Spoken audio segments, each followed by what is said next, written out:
बहुत बहुत सांत्वना देना चाहता हूं और अपनी श्रद्धांजलि अर्पित करना चाहता हूं जिन लोगों की मौत पिछले कई दिनों में हुई है।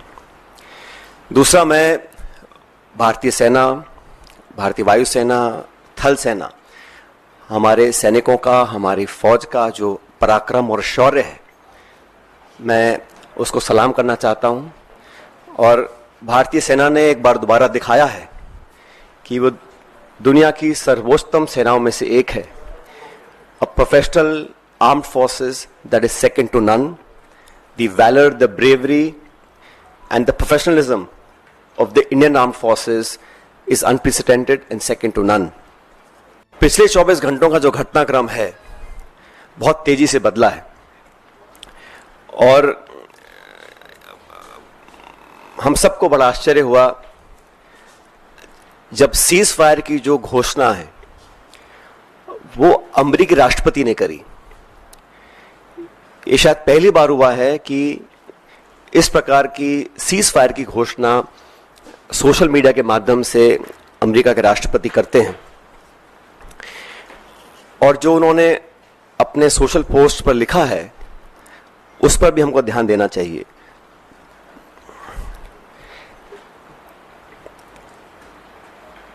भारत और पाकिस्तान के बीच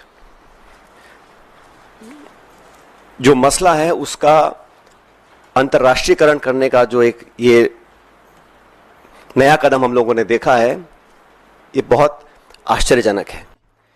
और कांग्रेस पार्टी बहुत लंबे समय से इस मांग को करती आई है कि हम लोगों को पार्लियामेंट का एक विशेष सत्र बुलाना चाहिए। आप सबको याद होगा 1994 में कांग्रेस की सरकार में सर्वसम्मति से एक प्रस्ताव पारित किया था जहां पर पीओके को वापस लेने की सहमति संपूर्ण संसद के सभी सदस्यों ने एक स्वर में ली थी। 1994 का जो रेजोल्यूशन है, समय आ गया कि उसको हमें दोबारा दोहराना चाहिए। और इस पूरे प्रकरण में पहलगांव के आतंकी हमले के बाद देश में शायद पहली बार अनप्रेसिडेंटेड और एक तरफा समर्थन भारत सरकार को सब पक्षों से मिला। सभी दल, सभी विचारधारा, 140 करोड़ लोग भारत सरकार के साथ खड़े रहे और हमने साफ कहा था कि पहलगाम में जो आक्रमण हुआ है वो भारत की आत्मा पे आक्रमण है और इसका मुंहतोड़ जवाब देना अति आवश्यक है। सेना ने जो कदम उठाए उस पर हम सबको बड़ा गर्व है और जो आतंकी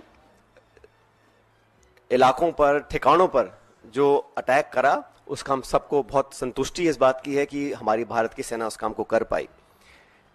लेकिन अनवेवरिंग, अनप्रेसिडेंटेड सपोर्ट जो भारत सरकार को दिया, मैं समझता हूं कि हमारी जो मांग है उसको सरकार को सुनना चाहिए और एक विशेष सत्र पार्लियामेंट का बुलाना चाहिए।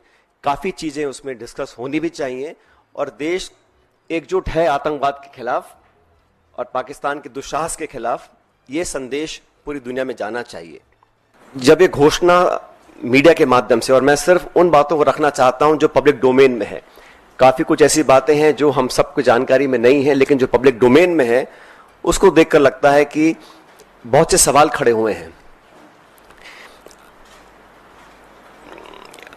अमेरिका का 2 दिन पहले कहना कि it is none of our business, उसके बाद secretary of state, vice president, US president सबसे पहले घोषणा करते हैं कि सीज फायर हो रहा है, उसके बाद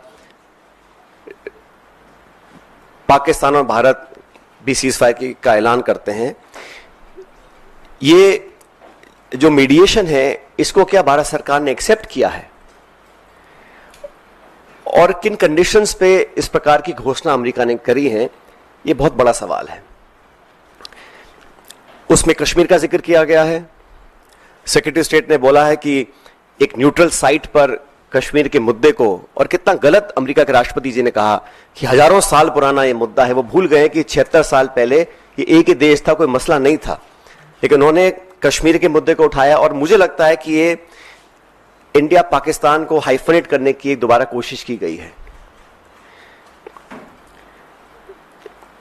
आईएमएफ का बेल आउट करना, पहले भी बैक चैनल डिस्कशंस होते होंगे डिप्लोमेसी का अपना एक रोल है दुनिया के हर कोने में, लेकिन इस प्रकार वॉशिंगटन से सीज फायर की अगर घोषणा होती है तो कई सवाल खड़े करता है। भारतीय थल सेना के पूर्व जनरल्स ने भी जो बातें बोली हैं उस पर भी हमको ध्यान देना चाहिए।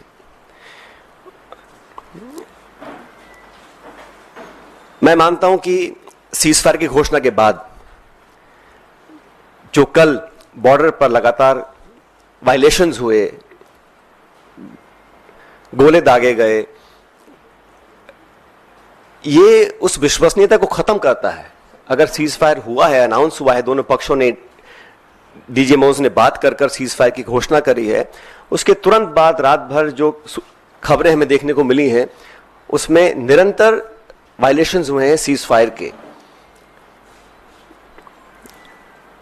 इसलिए मैं मानता हूं कि हम लोगों को एक ऑल पार्टी मीटिंग बुलानी चाहिए भारत सरकार को, और जो पिछली 2 मीटिंग्स में नहीं हुआ वो इस बार करना चाहिए। प्रधानमंत्री जी को इस ऑल पार्टी मीटिंग में आना चाहिए और पूरे देश को कॉन्फिडेंस में लेकर सभी दलों को, क्योंकि सभी दलों ने अपनी विचारधारा को परे रखते हुए समय पर भारत सरकार को संपूर्ण समर्थन दिया था, और जो ऑल पार्टी मीटिंग्स बुलाई गई उसमें प्रधानमंत्री जी नहीं आ पाए थे।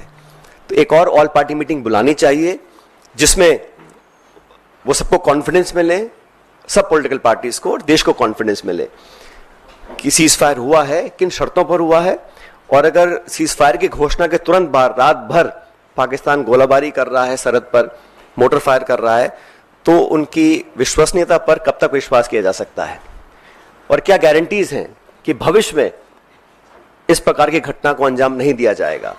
क्योंकि पाकिस्तान की सेना, पाकिस्तान का पॉलिटिकल सेटअप इस देश से बहुत फर्क है, तो वहां पर क्या अश्योरेंसेस हैं, क्या गारंटीज हैं और क्या विश्वसनीयता बची है कल की ढेर सारी वायलेशंस के बाद, ये एक बहुत बड़ा सवाल है।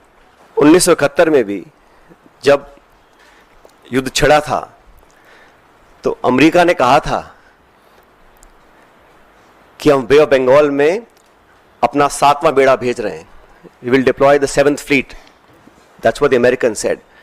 But despite that, the then government and Indira ji went ahead and did what was in a supreme national interest. आज हम उनको याद करते हैं कि वो नेतृत्व ऐसा था जहां पर नेशनल इंटरेस्ट को सबसे ऊपर रखा गया। और आज भी आपको याद होगा जब पार्लियामेंट पर आक्रमण हुआ था, वाजपेयी जी प्रधानमंत्री थे, सोनिया गांधी जी नेता प्रतिपक्ष थी, सदन के पटन पर उन्होंने खड़े होकर कहा था कि भारत, पूरा देश, पूरा विपक्ष सरकार के साथ है, जो भी उचित कदम उठाना है उसको उठाएं और निसंकोच उठाएं, हम आपके साथ रहेंगे। उन्हीं परंपराओं को कायम रखते हुए प्रमुख विपक्षी दल कांग्रेस पार्टी और तमाम दलों ने, चाहे वो खरगे जी हों, राहुल गांधी जी हों, हम सब ने सरकार को पूरा समर्थन दिया था।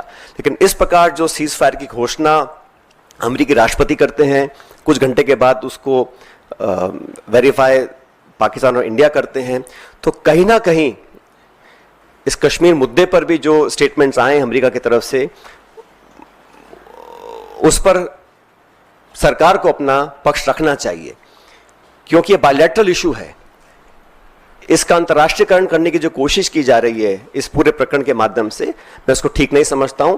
एक विशेष सत्र पार्लियामेंट का बुलाना चाहिए और कम से कम 1994 का जो रेजोल्यूशन था उसको दोबारा अडॉप्ट करें और देश के सामने स्पष्ट तरीके से कहा जाए कि no third party involvement will be accepted, it is a bilateral issue and it is India's and Pakistan issue, and no country including America should have a space to intervene in a bilateral issue. अब तक हमारे पिछले कई दशकों की जो foreign policy थी, जो स्टेटेड पॉलिसी थी, वो बड़ी स्पष्ट थी।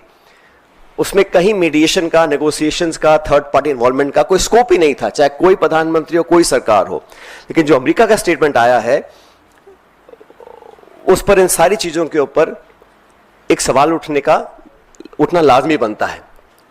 इसलिए मैं इतना अपील करूंगा कि ऑल पार्टी मीटिंग सरकार को बुलानी चाहिए तुरंत प्रभाव से, और हमारे सैनिकों ने पिछले दिनों में जो कर दिखाया है, मुझे लगता है कि उस पर हम सबको बड़ा फख्र है, बड़ा नाज है, और हमारी सेनाओं का जो बल, जो ताकत, जो शौर्य, जो वीरता, जो कार्यकुशलता, जो प्रिसिशन, जिस जाबाजी से उन्होंने मजा चखाने का काम किया है पाकिस्तान को, उन सब पर हमको बड़ा नाज है, बड़ा फक्र है।